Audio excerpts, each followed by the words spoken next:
சிவ சிவ என்கிலர் தீவினையாளர் 12 எழுத்து.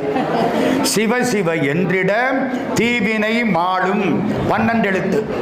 சிவ சிவ என்றிட தேவரும் ஆவர் 12 எழுத்து. சிவ சிவ என்ன சிவகதி தானே, அதுவும் 12 எழுத்து. அது வேடிக்கையா இருக்கு. இன்னைக்கு ராமநாதன் செட்டியார் சாந்திக்கு வந்ததுக்கு புதுசா ஒண்ணு தெரிஞ்சுக்கோமே. விரைவில் உங்கள் ஐ பக்தி பசி காணொளியில்.